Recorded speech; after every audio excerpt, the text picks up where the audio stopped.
ಆಖಾಯಾಹ ಪರ್ಣಾನಿ ಪತಂತಿ. ಹ್ಮ್ ಈಗ ಈ ಮರತ ಇದ್ವಿ ಗುರುಗಳೇ. ಶಾ ಶಾಕ್ ಮರದಿಂದ ಎಲೆಗಳು ಬೀಳು ಹ್ಮ್ ಬೀಳುತ್ತವೆ. ಹ್ಮ್ ಆಮ್, ಶಾಖಾಯಾಹ ಪರ್ಣಾನಿ ಅಂದರೆ ಹ್ಮ್ ಶಾಖಾಯಾಹ ಪಂಚಮಿ ವಿಭಕ್ತಿ. ಹೌದು.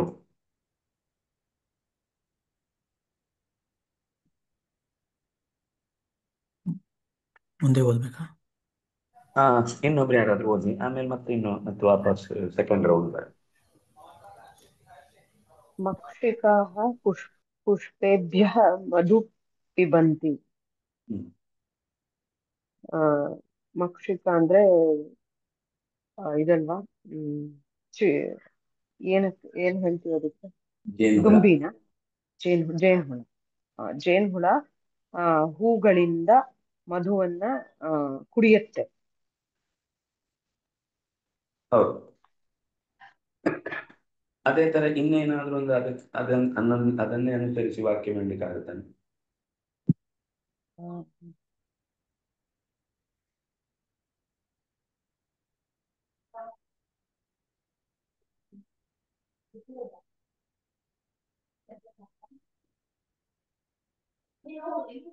ಪುಷ್ಪೇಭ್ಯಃ ಬಹುವಚನ ಬರುತ್ತಲ್ವಾ? ಪುಷ್ಪಗಳಿಂದ.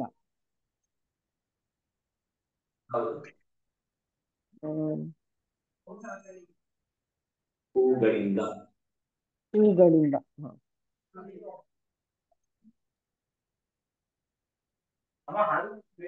ಶಿಶುಃ ಚಷಕಾತ್ ಕ್ಷೀರಂ ಪಿಬತಿ. ಹ್ಮ್ ಸಮೀಚೀನ. ಆ, ಚಷಕಾತ್ ಅಂದ್ರೆ ಹಾ, ಒಂಚೂರು ಸಮಸ್ಯೆ ಇದೆ ಅಲ್ಲಿ. ಹ, ಆ ಹಾಲು ಕುಡಿಯುವಿಕೆಗೆ ಲೋಟೆ ಅನ್ನೋದೊಂದು, ಅಂದ್ರೆ ಲೋಟೆಯಿಂದ ಅಂತ ನಾವು ಕನ್ನಡದಲ್ಲಿ ಯೋಚನೆ ಶಕೇನ. ಮಾಡಿ ಹೇಳ್ತಾ ಇದ್ದೀವಿ. ಹಾ. ಆದ್ರೆ ಅಲ್ಲಿ ಲೋಟೆಯಿಂದ ಅನ್ನೋದಕ್ಕೆ ನಿಮಿತ್ತ ಅಂತ ಅರ್ಥ ಆಗುತ್ತೆ. ಅಂದ್ರೆ ಸ್ಪೂನಿನಿಂದ ಆಹಾರ ತಿಂದೆ, ಪೆನ್ನಿನಿಂದ ಬರ್ದೆ, ಅದೆಲ್ಲ ತೃತೀಯ ಆಗುತ್ತೆ. ಚಷಕೇನ, ಚಷಕ. ಈಗ ಅದರಿಂದ ಇನ್ನೊಂದು ಕಡೆಗೆ ಲೋಟೆಯಿಂದ ನಾನು ತಟ್ಟೆಗೆ ಹಾಕಿದೆ ಅಂತ ಹೇಳುವಾಗ ಆವಾಗ ಅದು ಪಂಚಮಿ ಆಗುತ್ತೆ.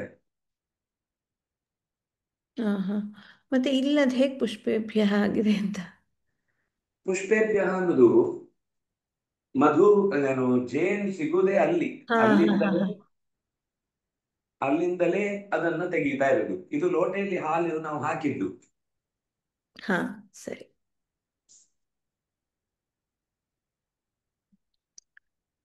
ಸೊ ಆ ಥರ ಮಾಡ್ಬೇಕಾದ್ರೆ ಮಹಿಳಾ ಅಥವಾ ಮಾತಾ ಆ, ಚಷಕಾತ್ ಕ್ಷೀರಂ ಪಾತ್ರೆ ಹ್ಮ್ ಪೂರಯತಿ. ಹ್ಮ್ ಅಲ್ಲೂ ಕೂಡ ಪೂರಣ ಕ್ರಿಯೆಗೆ ಕಾರಣ ಅಂತ ಆಯ್ತು. ಈಗ ಹೇಗೆ ಹೇಳಬೇಕು ಅಂದ್ರೆ, ಆ ಚಷಕಾತ್ ಪಾತ್ರಾಂತರಂ ಕರೋತಿ. ಹ್ಮ್. ಅಂದ್ರೆ ಹತ್ತು ಪೂರೈಕೆ ಅನ್ನೋದು ಪೂರಣ ಅನ್ನುವ ಕ್ರಿಯೆಗೆ, ಲೋಟೆ ಅನ್ನೋದು ನನಗೆ ಸಹಕಾರಿಯಾಯಿತು. ಹ್ಮ್. ಇದು ಹೇಗೆ ಅಂದ್ರೆ ನಮ್ಗೆ ಈಗ ಬೇಕಾಗಿರೋದು ಆ ಲೋಟೆಯಿಂದ ಇನ್ನೊಂದು ಪಾತ್ರೆಗೆ ಅದನ್ನ ಶಿಫ್ಟ್ ಮಾಡದ ಅಂತ. ಹಾ. ಆಗ ಚಷಕ ಅಂತ ಬರುತ್ತೆ. ಸೊ ಆಗ ಸೆಂಟೆನ್ಸ್ ಹೇಗೆ, ವಾಕ್ಯ ಹೇಗೆ ಬರುತ್ತೆ, ಹೇಗೆ ರಚನೆ ಹ. ಮಾಡಿ? ಆ ಮಾತಾ ಚಷಕಾತ್ ಚಷಕಂ, ಆ ಏನು ಚಷಕಂ ಪ್ರತಿ ಹೇಗೆ ಹೇಳೋದು, ಹ್ಮ್ ಅಂತ ಪ್ರಸಂಗಗಳನ್ನ ನಾವು ಯೋಚನೆ ಮಾಡಿರಲ್ಲ ಅಷ್ಟೇ. ಹ್ಮ್ ಚಷಕಾತ್ ಕ್ಷೀರಂ ಪತತಿ, ಹಾ. ಅಥವಾ ಚಷಕಾತ್ ಪಾನೀಯಂ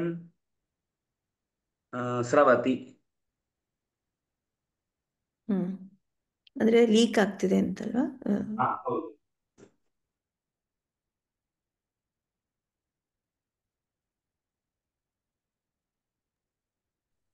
ಆ, ಗುರುಗಳಲ್ಲಿ ಇದು ಯಾರ ಹತ್ರ ಯಾರ ಹತ್ರಾರು ಆಶೀರ್ವಾದ ಪಡಿಬೇಕಾಗಿದ್ದಲ್ಲಿ ಹಾ ಅಲ್ಲಿ ಹಾ ಪಂಚಮಿ ಉಪಯೋಗಿಸ್ಬೋದಾ? ಹ್ಮ್ ಹೌದು. ಗುರೋ ಸಕಾಶಾತ್, ಗುರುಗಳ ದೆಸೆಯಿಂದ ನಮಗೆ ಅನುಗ್ರಹಂ ಆಶೀರ್ವಾದ ಪ್ರಾರ್ಥಯತಿ, ಅಥವಾ ಆಶೀರ್ವಾದ ಸಿಕ್ಕಿತು. ಓಕೆ. ಗುರೋಃ ಆಶೀರ್ವಾದಂ ಪ್ರಾಪ್ತವಾನ್ ಪ್ರಾಪ್ತವಾ. ಓಕೆ. ಅಥವಾ ಪ್ರಾಪ್ತವತಿ.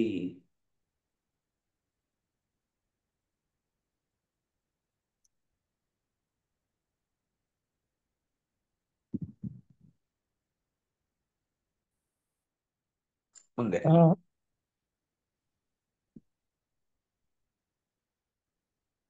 ಗುರುಗಳೇ ಇದೊಂದು ಸರಿ ಇದೆಯಾ ಹೇಳ್ತೀನಿ. ನೋಡಿ.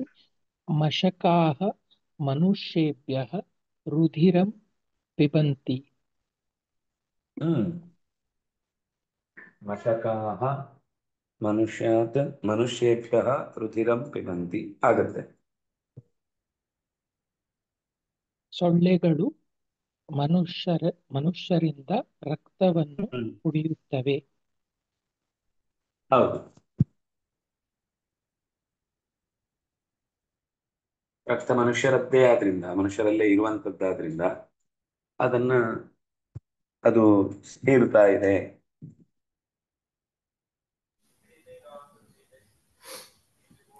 ನಮಸ್ತೆ ಗುರುಗಳೇ. ಹೇಳಿ. गावः नद्याः जलं पिबन्ति. ಗಾವಃ ನದ್ಯಾಃ. ಆದ್ರೆ ನದಿಯ ನೀರು ಕುಡಿಯತ್ತೆ ಅಂತಾಯ್ತು. ಹ್ಮ್ ನದಿ ನಮ್ಗೀಗ ಪಂಚಮಿ ಹೇಳ್ತಾ ಇದ್ದದ್ರಿಂದ ಹ್ಮ್ ನದ್ಯಾಹ ಅನ್ನೋದು ಎರಡು ರೂಪ ಇದೆ. ಪಂಚಮಿಯಲ್ಲೂ ನದ್ಯಾಹ, ಹೌದು. ಷಷ್ಠಿಯಲ್ಲೂ ನದ್ಯಾಹ. ಹ್ಮ್ ಆ, ನೀವು ವಾಕ್ಯ ಸರಿ ಇದೆ, ಆದ್ರೆ ಪಂಚಮಿಯ ಅರ್ಥದ ವಾಕ್ಯ ಆಗುದಿಲ್ಲ ಅಷ್ಟೇ.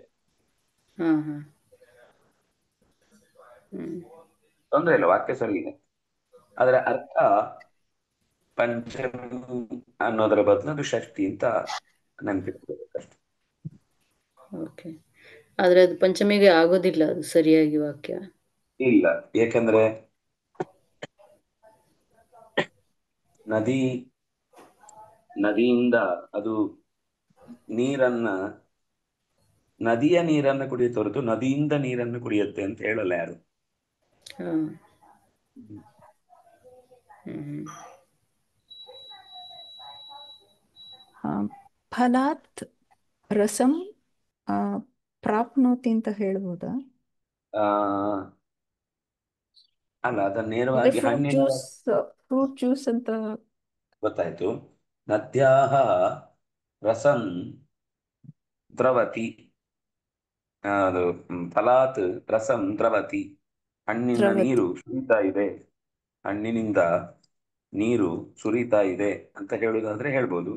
ಆದ್ರೆ ಹ್ಮ್ ಈಗ ಕುಡಿಯುವುದು ಅಥವಾ ತರುವುದು ಅಂತ ಆದ್ರೆ ಹಣ್ಣಿನ ರಸವನ್ನು ಅಂತ ಆಗತ್ತೆ ಹೊರತು ಹಣ್ಣಿನಿಂದ ರಸವನ್ನು ಅಂತ ಹೇಳುವುದು ಕಷ್ಟ. ಓಕೆ.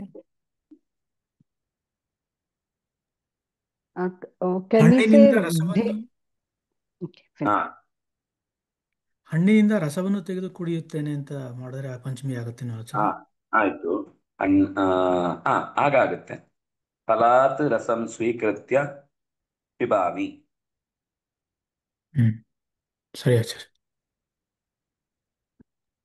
can we say धेनोः गोपिकाः क्षीरम् आनयन्ति, or should we say धेन्वाः? Hmm धेनोः is right, or धेन्वाः? I mean, ಧೇನು there ಒಂದ್ धेनुः. ಹ್ಮ್ Gopikaha is you can put here, or you should put that in the beginning. Gopikaha धेनुः or ಅದು धेनोः गोपिकाः. Yeah. ವಾಕ್ಯ ಹಿಂದೆ ಮುಂದೆ ಆದ್ರೆ ತೊಂದ್ರೆ ಇಲ್ಲ. ಅದು Okay. ಅನ್ವಯಕ್ಕೆ ಸಂಸ್ಕೃತದಲ್ಲಿ ಕಷ್ಟ ಆಗುದಿಲ್ಲ. ವಿಶೇಷಣ ವಿಶೇಷಗಳಿದ್ರೆ ಮಾತ್ರ. ಈಗ ಸುಂದರವಾದ ಹಸುವು ಅಂತ ಹೇಳುದನ್ನ ನಾವು ಸುಂದರ ಅಂತ ಇಲ್ಲಿ ಹೇಳಿ ಮುಂದೆ ಎಲ್ಲೋ ಗೋವು ಅಂತಂದ್ರೆ ಆಗ ಚೂರು ಕನ್ಫ್ಯೂಸ್ ಆಗುವ ಸಾಧ್ಯತೆ ಇರುತ್ತೆ. ಏನು ಅಂದ್ರೆ Okay.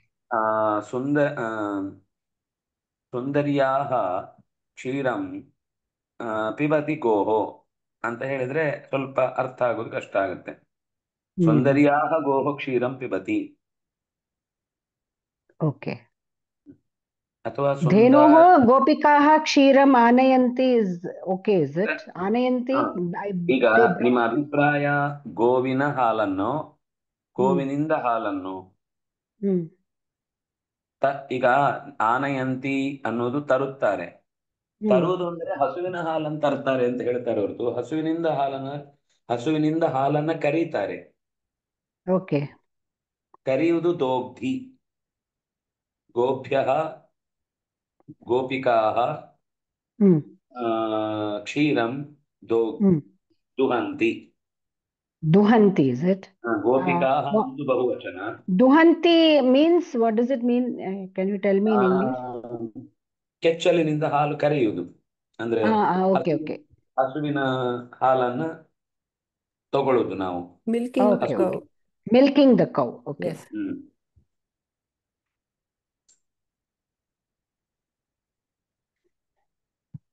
Thank you.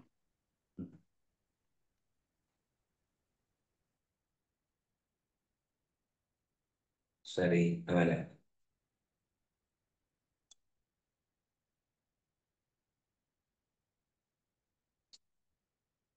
ಇನ್ಯಾರು?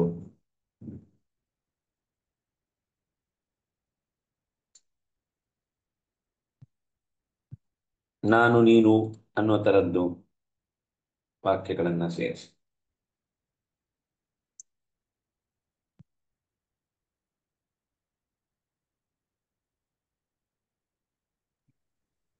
त्वं कार्यालयात् आगच्छसि वा? समीचीनम्.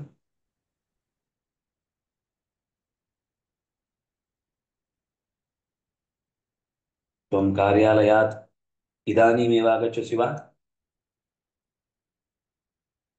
ಈಗಲೇ ಬಂದ್ಬಿಡ್ತೀಯಾ? न ह्यः आगच्छामि.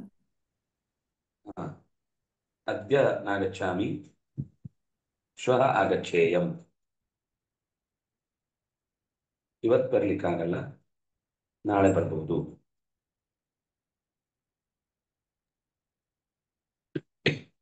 अहं विद्यालयात् गृहं गच्छामि. विद्यालयात् गृहं गच्छामि. समीचीनम्.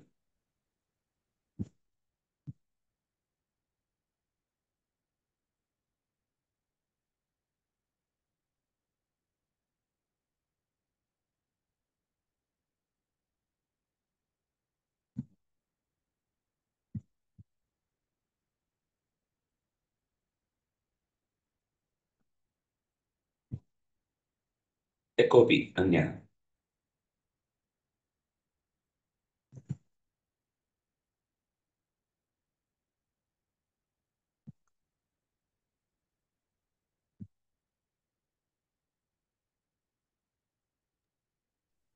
ಲತೆಯಿಂದ ಹೂವನ್ನು ತೆಗೆಯುವುದಂದ್ರೆ ಹೇಗೆ ಹೇಳಿ? ಅಂದ್ರೆ ಲತಾ ಅಂದ್ರೆ ಇದು ಲತೆಭ್ಯಃ ಲತೆಭ್ಯಃ ಅಥವಾ ಲತಾಯಾः ಅದು ಫಿಮೇಲ್ ಜೆಂಡರ್ ಆಗ್ತದಲ್ಲ ಹಾಗೆ. ಲತಾ ಸ್ತ್ರೀಲಿಂಗ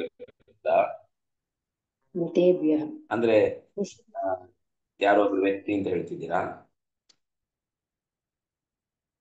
ಅಲ್ಲಲ್ಲ, ಲತಾ ಈಗ ಆ ಪುಲ್ಲಿಂಗ ಅಂದ್ರೆ ವೃಕ್ಷಾತ್ ಅಂತ ಬರ್ತದಲ್ಲ, ಹಾಗೆ ಹೌದು. ಲತೆಗೆ ಇದು ಇದು ಲತಾ ಸ್ತ್ರೀಲಿಂಗ ಅದು ಯಾವಾಗ?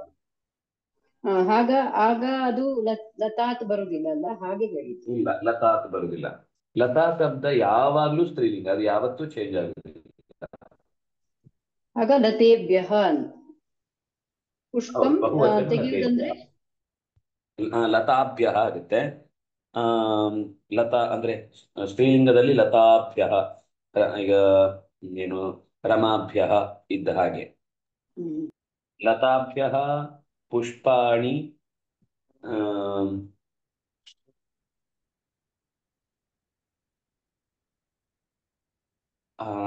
ಏನು ತೆಗೆಯುತ್ತಾರೆ. ಏನೋ ಬಂತಲ್ಲ ಹಿಂದೆ. ಚಿನೋತಿ ಆಗತ್ತಾ? ಹಾ, ಕರೆಕ್ಟ್, ಚಿನೋತಿ. ಚಿನ್ನೋತಿ.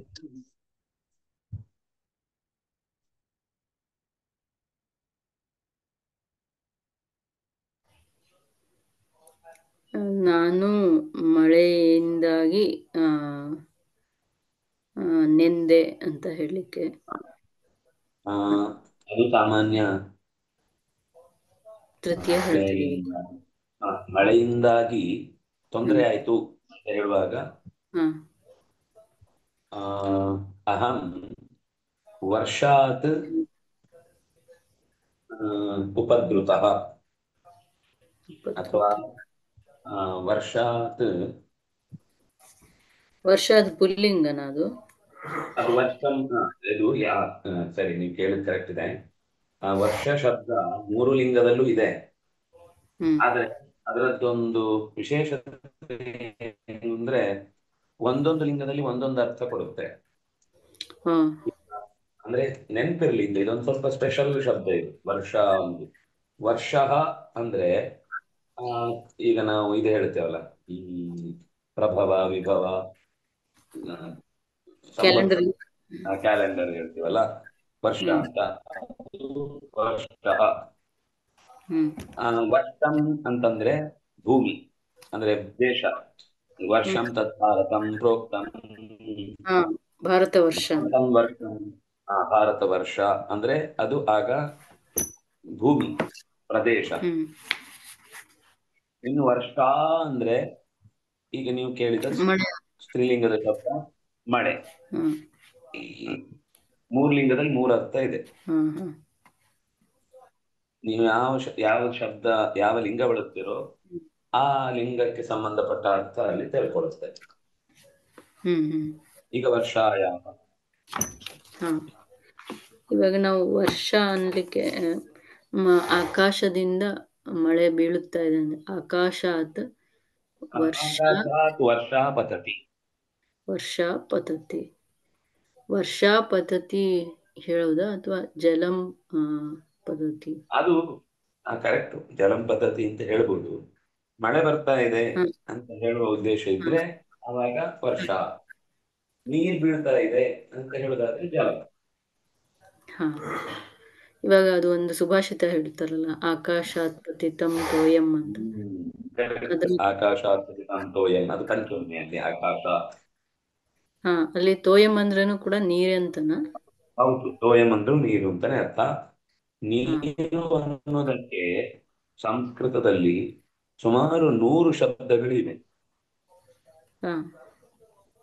ಬೇರೆ ಬೇರೆ. ಈಗ ಜಲಂ, ತೋಯಂ, ಆಪಹ, ಆಮೇಲೆ ಅಂಬು, ಅಂಬಸ್, ವಿಷಂ, ಕ್ಷೀರಂ, ಪಯಃ, ಈ ತರ ಸಿಕ್ಕಾಪಟ್ಟೆ ಶಬ್ದಗಳಿವೆ.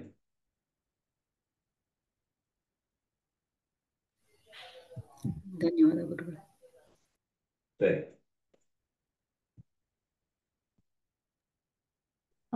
ಗುರುಗಳೇ, ದಾಸರ ದೆಸೆಯಿಂದ ನಮಗೆ ಬಹುನಿ ಗಾನ ಅಸಮ್ಯಕ್ ಗಾನಾನಿ ಸಂತಿ ಅಂತ ಹೇಳಲಿಕ್ಕೆ ಆಗತ್ತಾ? ದಾಸರ ದೆಸೆಯಿಂದ ನಮ್ಗೆ ಬಹಳ ಒಳ್ಳೆ ಅಂದ್ರೆ ತುಂಬಾ ಒಳ್ಳೆ ಹಾಡುಗಳು ಸಿಕ್ಕಿದೆ ಅಥವಾ ಸಂಗೀತ ಸಂಗೀತ ಕ್ಷೇತ್ರಕ್ಕೆ ದಾಸೇಭ್ಯ ಉಪಾಯನಾನಿ ಲಬ್ಧಾನಿ,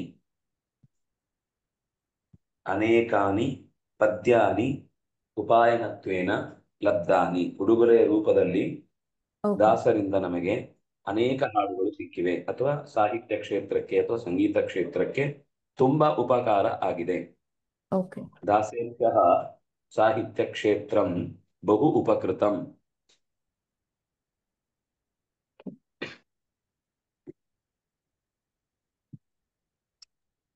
Labdani means received, or it means like we got the labham?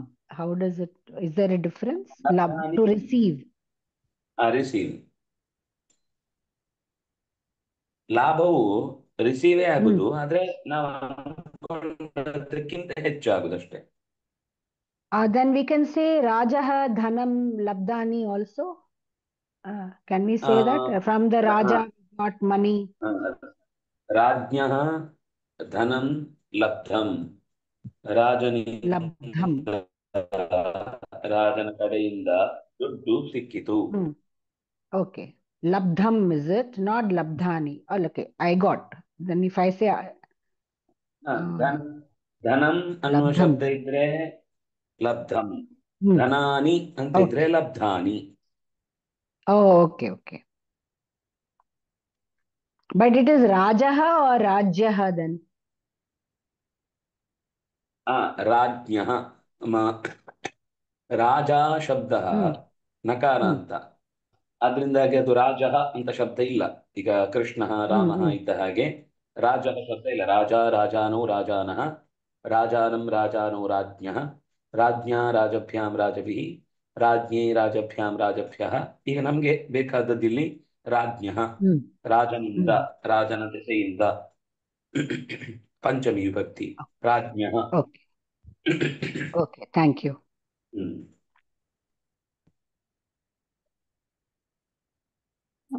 ಗುರುಗಳೇ, ಇವಾಗ ಓದ್ತಿರ್ಬೇಕಾದ್ರೆ ಮಧ್ಯ ಒಂದು ಬ್ರೇಕ್ ತಗೊಳ್ತಾರಲ್ಲ, ಅದರಲ್ಲಿ ವಿರಾಮ ತಗೊಳ್ಳೋದು ಅಂತ ಹೇಳೋದಾದ್ರೆ ಹೌದು, ಅಧ್ಯಯನಾತ್ ವಿರಮತಿ ಅಂತ ಹೇಳ್ಬೋದಾ? ಓ ಸಮೀಚೀನಂ. ಮಧ್ಯೆ ಅಧ್ಯಯನಾತ್ ಸಹ ವಿರಮ್ಯ ಪಾನೀಯಂ ಪಿಬತಿ. ಓಕೆ.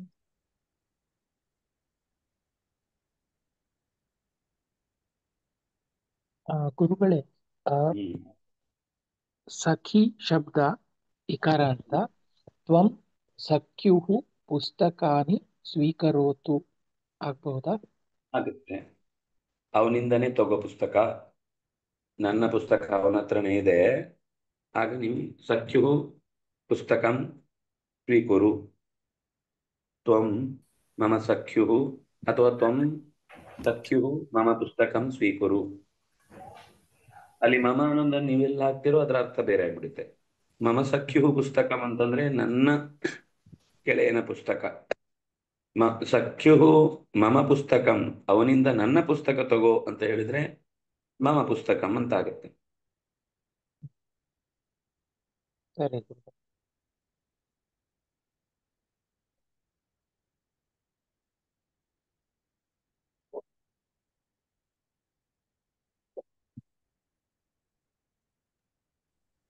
ಆರಕ್ಷಕಃ ದುಷ್ಟೇಭ್ಯಃ ರಕ್ಷತಿ. ಸಮೀಚೀನಂ. ಆರಕ್ಷಕಃ ದುಷ್ಟೇಭ್ಯಃ ಜನಾನ್ ರಕ್ಷತಿ.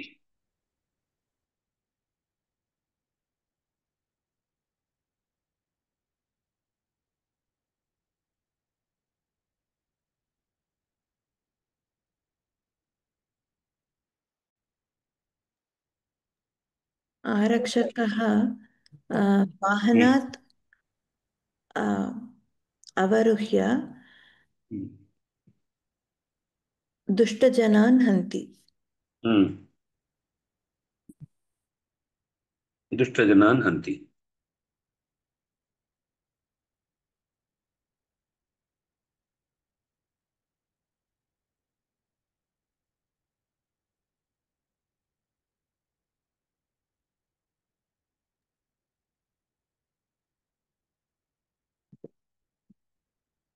ಗುರುಗಳೇ, ಶಾಸ್ತ್ರ ಪಾಠದಿಂದ ಜೀವನಕ್ಕೆ ಒಂದು ಡಿರೆಕ್ಷನ್ ಸಿಗುತ್ತೆ ಅಂತ ಹೇಳಕ್ಕಾಗತ್ತಾ?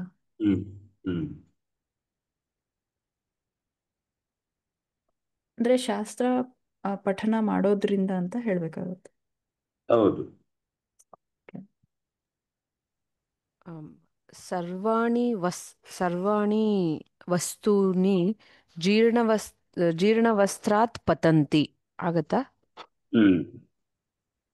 ಜೀರ್ಣ ವಸ್ತ್ರಾತ್ ಅಂತ ಹೇಳ್ಬೋದಾ? ಅಂದ್ರೆ ಹರಿದೋಗಿರೋ ಬಟ್ಟೆ ಏನು ಅದ್ರಲ್ಲಿ ಇಟ್ಕೊಳಕ್ಕಾಗಲ್ಲ ಅಂತ. ಜೀರ್ಣವಾದ ವಸ್ತ್ರಾತ್ ಪತತಿ. ಜೀರ್ಣ ವಸ್ತ್ರಾತ್. ಅಥವಾ ವಸ್ತ್ರ ಅನ್ನೋದನ್ನ ನೀವು ಚೀಲ ಅಂತ ಅರ್ಥ ಮಾಡೋದಾದ್ರೆ ಚೀಲದಲ್ಲಿ ವಸ್ತ್ರಸ್ಯೂತಾತ್. ಓಕೆ, ವಸ್ತ್ರಸ್ಯೂತಾತ್.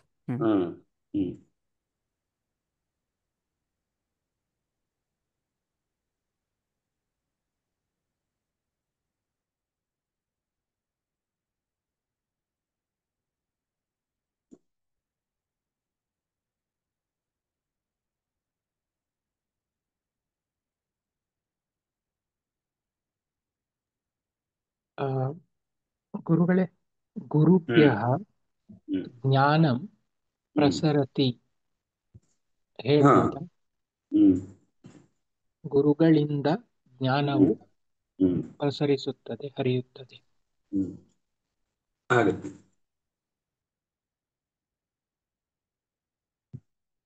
ಆ ಗುರುಭ್ಯಃ ಆ ಜ್ಞಾನಂ ಪ್ರಸರತಿ.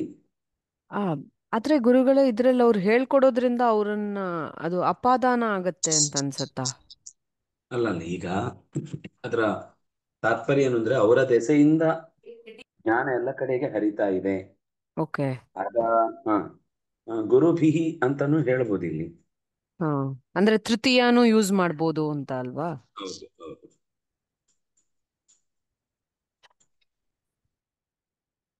ಹಾಲಿನಿಂದ ಕೆನೆಯನ್ನು ತೆಗೆಯುವುದಂದ್ರೆ ದುಗ್ಧ ದುಗ್ಧಾತ್ ಬರುದಿಲ್ಲ, ದುಗ್ಧೇಭ್ಯಃ. ಹಾಲಿನಿಂದ ಕೆನೆಯನ್ನು ತೆಗೆಯುವುದು ಅಂದ್ರೆ ಹ, ಅದು ದುಗ್ಧ. ದುಗ್ಧ. ಓಕೆ. ದುಗ್ಧಾತ್ ದಾತ್. ದುಗ್ಧಾತ್. ದುಗ್ಧಾತ್. ಹ್ಮ್ ಕೆನೆಗೆ ಏನ್ ಹೇಳ್ತಾರೆ ಗೊತ್ತಿಲ್ಲ. ಮಂಡಂ ಮುಂಡಂ ಸ್ವೀಕೃ ಸ್ವೀಕ್ರಿಯತೆ. ಸ್ವೀಕ್ರಿಯತೆ. ಹ್ಮ್ ಅಥವಾ ಸ್ವೀಕರೋತಿ. ಹ್ಮ್.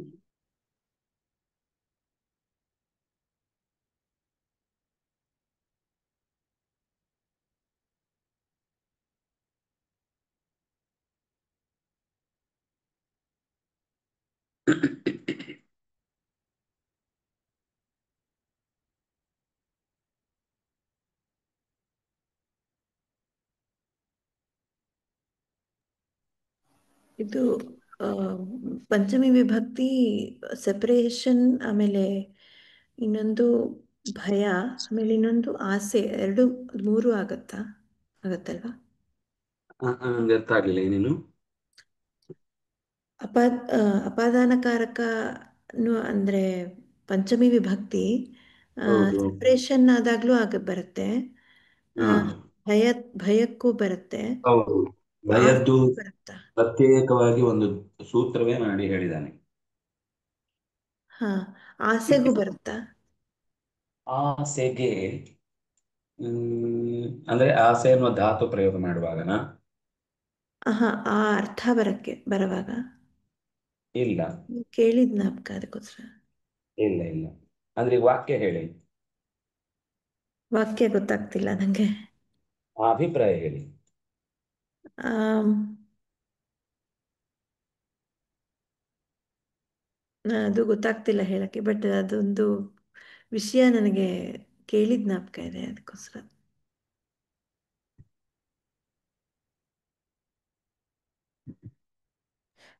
ಗುರುಗಳೇ, ಅಂದ್ರೆ ಈಗ ಯಾವುದೋ ಒಂದು ಕಾರಣದಿಂದ ಭಯ ಹೋಗುತ್ತೆ ಅನ್ನುವಾಗ ನಾವು ಪಂಚಮಿ ವಿಭಕ್ತಿ ಉಪಯೋಗಿಸ್ಕೋಬಹುದಲ್ವಾ? ಅಂದ್ರೆ ಆ ಮನುಷ್ಯಯಿಂದ ಅಥವಾ ಅದರಿಂದ ನಮಗ್ ಭಯ ಹೌದು. ಹೊಟ್ಟೋಗುತ್ತೆ. ಹ್ಮ್ ಹ್ಮ್ ಆ, ಅವನ ಕಾರಣದಿಂದ ಅಂತನ ಏನಾದ್ರೂ ಇರ್ಬೋದು. ಅಂದ್ರೆ ಇವಾಗ ನಾನು ಏನೋ ಒಂದು ಕೆಲಸ ಮಾಡೋದ್ರಿಂದ ಅವನಿಗೆ ನನ್ ಭಯ ಅವನ ಭಯ ಹೊಟ್ಟೋಯ್ತು. ಅವನ ಭಯ ಹೋಯ್ತು ಅಂತ ಹೇಳುವಾಗ ಹೇಳ್ಬೋದು. ಈಗ ಅದು ಷಷ್ಠಿ ಆಗ್ಬಿಡುತ್ತೆ. ತಸ್ಯ ಭಯಂ ನಾಸ್ತಿ. ಆದ್ರೆ ಅವನಿಂದ ಭಯ ಇಲ್ಲ ಅಂತ ಹೇಳುವಾಗ ತೇನ ಅದು ಕಾರಣ ಆಗುತ್ತೆ ಅದನ್ನಾಗಿ. ಹಾ, ಈಗ ಈಜು ಕಲಿಯೋದ್ರಿಂದ ಹಾ ನನಗೆ ನೀರಿನ ಭಯ ಹೋಯ್ತು. ಹಾ ಹಾಗೆ. ಆಗ ಹ್ಮ್ ತ- ಆ, ತರಣಾಭ್ಯಾಸೇನ ಜಲಭಯಂ ದೂರೀಕೃತಂ. ಆಗ ಜಲಸ್ಯ ಭಯಂ ಆಗುತ್ತೆ ಹೊರತು ಪಂಚಮಿ ಬರಲ್ಲ. ಅಥವಾ ಹಾ ಹಾ ತರಣದ ಕೆಲಸದಿಂದ, ತರಣ ಅಂದ್ರೆ ಈಜುವುದು, ತರಣಾತ್ ಅಂತ ಆಗುದಿಲ್ಲ. ತರಣ ಕಾರಣದಿಂದ ಈಜು ಅಭ್ಯಾಸ ಆದದ್ರಿಂದ ಆಗ ಅದು ನಮಗೆ ತೃತೀಯ ಆಗುತ್ತೆ. ತರಣಾಭ್ಯಾಸೇನ ಭಯಂ ನಶ್ಯತಿ. ಆದ್ರೆ ಭಯ ಯಾರಿಂದ ಆಗುತ್ತೋ ಆವಾಗ ಪಂಚಮಿ ಬರುತ್ತೆ. ಸಹ ಹ್ಮ್ ಹ್ಮ್ ಆ, ಆ, ತರ್ತುಂ ಜಲಾತ್ ಬಿಭೇತಿ. ತರ್ತುಮ್ ಅಂದ್ರೆ ಆ, ಈಜಲು. ಓಕೆ. ಈಜೋದಿಕ್ಕೆ ಏನಂತಾರ ಆ ಪದಕ್ಕೆ? ತರಣ ತರಣ. ಹ. ಅಥವಾ ಪ್ಲವನ. ಹ್ಮ್. ಪ್ಲವನ ಅನ್ನೋದಕ್ಕೆ ಇನ್ನೊಂದು ಅರ್ಥ ಇದೆ, ಅಂದ್ರೆ ಹಾರುವುದು ಅನ್ನುವ ಅರ್ಥದಲ್ಲೂ ಇದೆ. ಹ್ಮ್. ಪ್ಲವನ ತರಣಯೋಹೋ. ಆದ್ರೆ ತರಣ ಅನ್ನೋದು ಹೆಚ್ಚು ಉಪಯುಕ್ತ.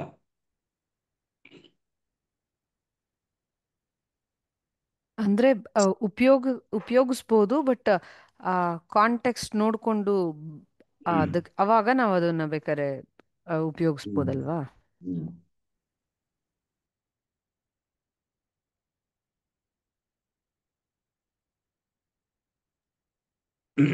ಗುರುಗಳೇ, ಆ, ಬೇರೆ ವಿಷಯದಲ್ಲಿ ಒಂದು ಪ್ರಶ್ನೆ ಇತ್ತು. ಹೇಳಿ. ಈ ಪ್ಲವನ ಶಬ್ದದ ಇವಾಗ ನೀವು ಹೇಳಿದಾಗ ಆ ಪ್ರಶ್ನೆ ಬಂತು. ಯೂಟ್ಯೂಬ್ ಅಲ್ಲಿ ಒಬ್ರು ಹೇಳಿದ್ದು ಕೇಳಿದ್ದೆ.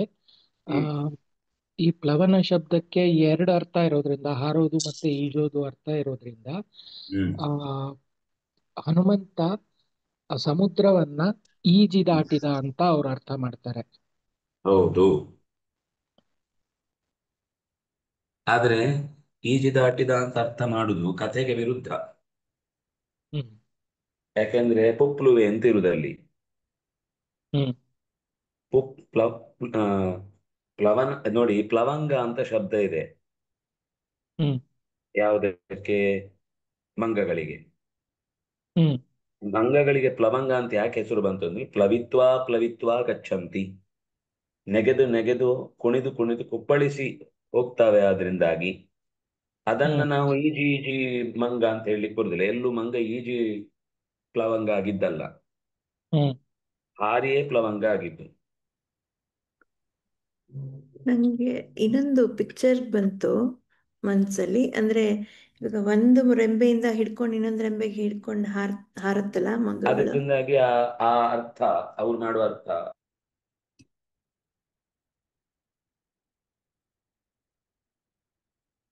ಹಾಗಾಗಿ ಆ ಅರ್ಥ ಬಂತು, ಈಜೋ ತರ ಬಂತು ಅಂತನಾ? ಅದು ಸರಿಯಲ್ಲ. ಹ್ಮ್ ಹ್ಮ್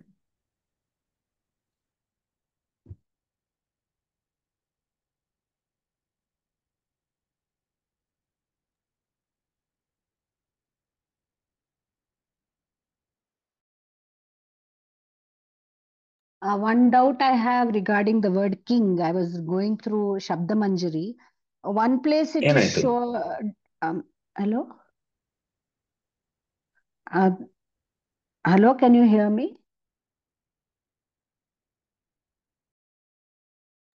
Yes, go ahead, please. Yeah, okay. I just had a doubt. Shabda Manjari, one place it is given as Jakaranta Pulling Raj Shabda, and other place it is given Nakaranta Pulling Rajan. How is it different? Both Yes. are king only. ಎರಡೂ ಆ ಅಂದ್ರೆ ಸರಿಯಾದ ಶಬ್ದ, ಆದ್ರೆ ರೂಪ ಒಂದೇ ತರ ಕಾಣಿಸುತ್ತೆ. ರಾಟ್ ಅನ್ನುವ ಶಬ್ದದಿಂದ ಬಂದ. ರಾಟ್ ರಾಜೋ ರಾಜಃ, ರಾಜಂ ರಾಜೋ ರಾಜಃ, ರಾಜಭ್ಯಾಂ ರಾಜಭಿಃ, ರಾಜೇ ರಾಜಭ್ಯಾಂ ರಾಜಭ್ಯಃ. ಅಲ್ಲಿ ರಾಜತೆ, ಮೆರೆಯುತ್ತಾನೆ ಅನ್ನುವ ಅರ್ಥದಲ್ಲಿ. ಏಕರಾಟ್, ಅವನೊಬ್ಬನೇ ಮೆರಿತಾನೆ. ಹಿ ಶೈನ್, ಅವನು ತುಂಬಾ ಎಲ್ಲರಿಂದ ಡಿಫ್ರೆಂಟ್ ಆಗಿ ಕಾಣ್ತಾನೆ ಅಂತ ಹೇಳುವಾಗ ರಾಟ್ ಶಬ್ದ ಬಳಸ್ತಾರೆ. ಇನ್ನು ಪ್ರಜೆಗಳನ್ನ ನೋಡ್ಕೊಳ್ತಾನೆ, ರಂಜಯತಿ ಅಂದ್ರೆ ಹಿ ಪ್ಲೀಸ್, ಜನಗಳನ್ನ ಸಂತೋಷ ಪಡುತ್ತಾನೆ ಅಂತ ಹೇಳುವಾಗ ರಾಜನ್ ಶಬ್ದ. Okay. That's why I got that doubt, because when I made that sentence, I was looking at Raj Shabda. ಸರಿ. So this is Rajan, right? Okay, thank you. ರಾಟ್ ರಾಜೋ ರಾಜಃ, ಅಲ್ಲಿ ಬಹುವಚನ ಆಗುತ್ತೆ ರಾಜಃ, ಅದು ಏಕವಚನ ಆಗುದಿಲ್ಲ. ಇಲ್ಲಿ ರಾಜ, ರಾಜಾನೌ, ರಾಜಾನಃ, ಅದು ನಕಾರಾಂತವಾದ ಶಬ್ದ.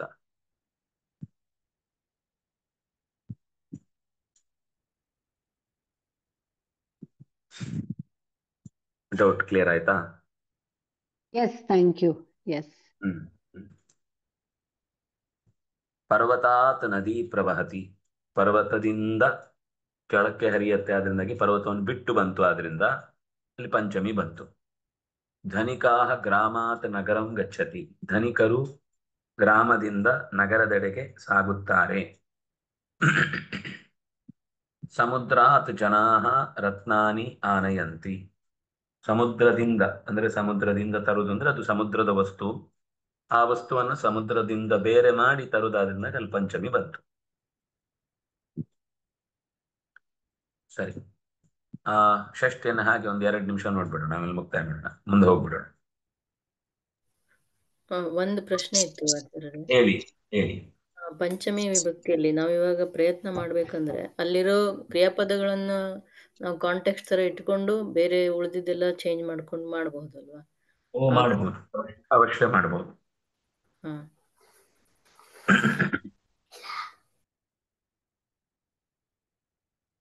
ಇದು ಪಂಚಮಿ ಎಷ್ಟು ಬೇರೆ ಬೇರೆ ತರದ ಶಬ್ದ ಇದೆ, ಅದು ಎಲ್ಲದರ ಜೊತೆಗೂ ಕೂಡ ಅದು ಸಂಬಂಧ ಸಾಮಾನ್ಯ ಷಷ್ಠಿ ಅಂತ ಹೇಳುದು.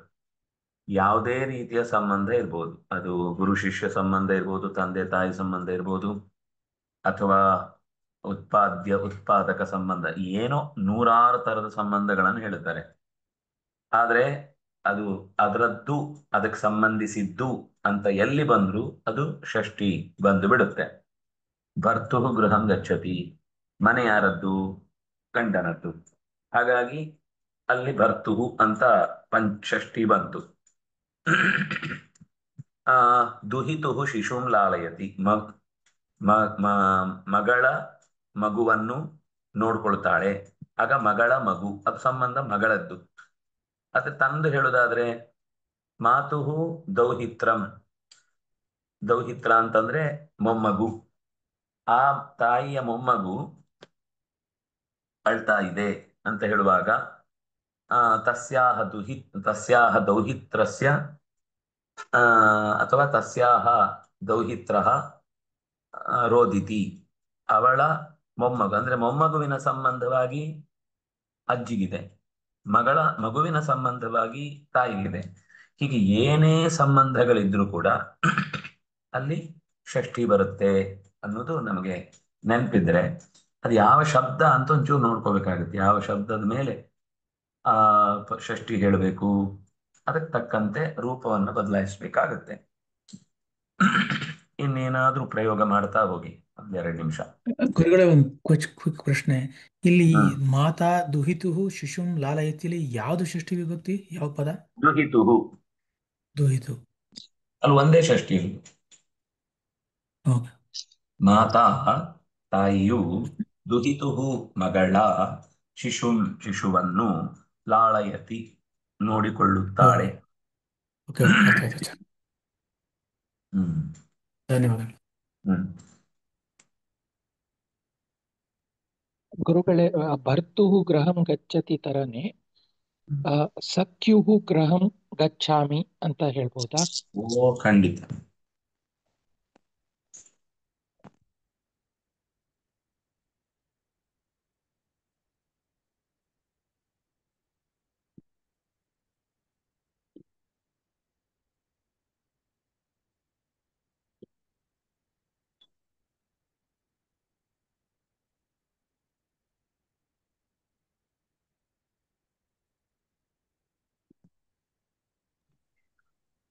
ಪ್ರಜೆಗಳು ರಾಜನ ಮಕ್ಕಳು ಅಂತ ಹೇಳ್ಬೋದಾ? ಓ, ಪ್ರಜಾಃ ರಾಜ್ಞಃ ಪುತ್ರಾಃ.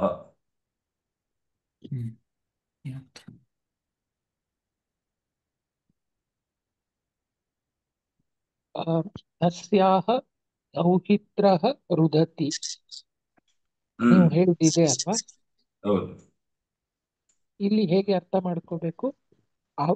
ಅವಳ ಮೊಮ್ಮಗು ಅಳುತ್ತಿದೆ.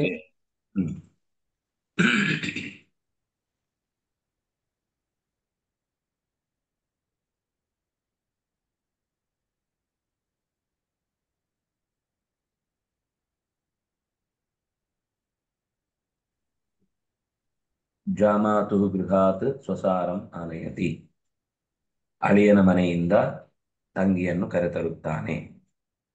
ಸ್ವಸಾರ, ಮಗಳನ್ನು. ಮಗಳನ್ನು ಕರೆತರುತ್ತಾನೆ.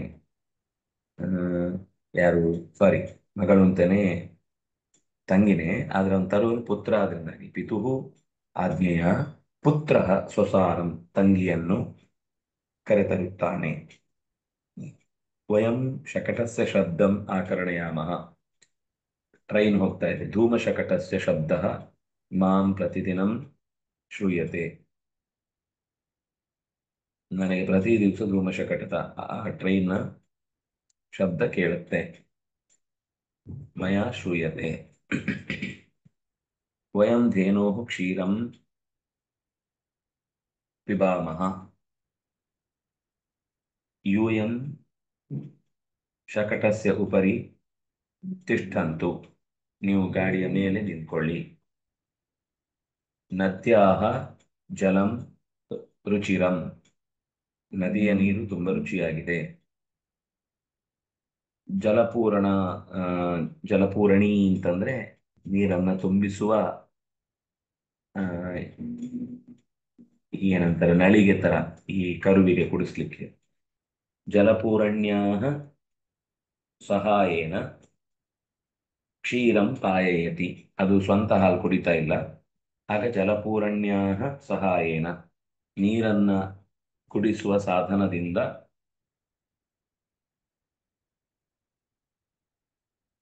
ಜಲಪೂರಣ್ಯಾ ಅದು ಆ ವಸ್ತುವಿನ ಸಹಾಯದಿಂದ ಜಲಪೂರಣಿಯ ಸಹಾಯದಿಂದ ನೀರನ್ನು ಕುಡಿಸುತ್ತಾರೆ. ಸರಿ. ಶ್ರೀಹರಿಪ್ರಿಯತಾಂ. ಶ್ರೀಕೃಷ್ಣಾರ್ಪಿತಮಸ್ತು. ಧನ್ಯವಾದ ಗುರುಗಳೇ. ಧನ್ಯವಾದಗಳು. ಧನ್ಯವಾದಗಳು. ಅಂದ್ರೆ ಹಳೆ ಪಾಠ ಸುಮ್ನೆ ಮತ್ತೆ ಮತ್ತೆ ಸುಮ್ನೆ ಓದ್ತಾ ಹೋಗ್ತಾ ಇರಿ, ಆಗ್ಲೇ ನಿಮ್ಗೆ ತಾನಾಗಿಯೇ ವಾಕ್ಯಗಳನ್ನ ಮಾಡುವ ಶಕ್ತಿ ಬರುತ್ತೆ. ಎಷ್ಟು ಜಾಸ್ತಿ ಸರ್ತಿ ನಾವು ಅದನ್ನ ಗ್ಲಾನ್ಸ್ ಮಾಡ್ತೇವೆ, ಚೂರು ಅಭ್ಯಾಸ ಮಾಡ್ತೇವೆ, ಪ್ರಾಕ್ಟೀಸ್ ಮಾಡ್ತೇವೆ, ಆವಾಗ ನಿಮಗೆ ಮುಂದೆ ಹೊಸ ವಾಕ್ಯಗಳನ್ನು ಪ್ರಯೋಗಿಸ್ಲಿಕ್ಕೆ ಧೈರ್ಯ ಬರುತ್ತೆ. ಅಷ್ಟು ಆ ಪದಗಳೆಲ್ಲ ಕರೆಕ್ಟಾಗಿ ಗೊತ್ತಿರೋದ್ರಿಂದ ಅಷ್ಟರಿಂದನೇ ಬೇಕಾದಷ್ಟು ವಾಕ್ಯಗಳಾಗ್ತವೆ. ಮತ್ತೆ ಬೇರೆ ಶಬ್ದಗಳು ಗೊತ್ತಾದಾಗ ಆ ವಾಕ್ಯವನ್ನು ಜೋಡಿಸ್ತಾ ಹೋಗ್ಬೇಕು. ಮಾತಾಡಿ ಮಾತಾಡಿ ಬರಬೇಕು ಹೊರತು ಓದಿ ಓದಿ ಹೆಚ್ಚು ದೃಢ ಆಗ್ಬೇಕು ಹೊರತು ನಾವು ಪರ್ಫೆಕ್ಟ್ ಆದ್ಮೇಲೆ ವಾಕ್ಯ ರಚನೆ ಮಾಡ್ತೇವೆ ಅಂತ ಕೂತ್ರೆ ಯಾವತ್ತೂ ರಚನೆ ಮಾಡೋದು ಕಷ್ಟ ಆಗುತ್ತೆ. ಮತ್ತೆ ಮತ್ತೆ ಒಂದು ಸ್ವಲ್ಪ ಅಭ್ಯಾಸ ಮಾಡಿ. ಉಳಿದಂತೆ ಎಲ್ಲರೂ ಪ್ರಯತ್ನ ಮಾಡ್ತಾ ಇದ್ದೀರಿ, ಎಲ್ಲರೂ ಚೆನ್ನಾಗಿಯೇ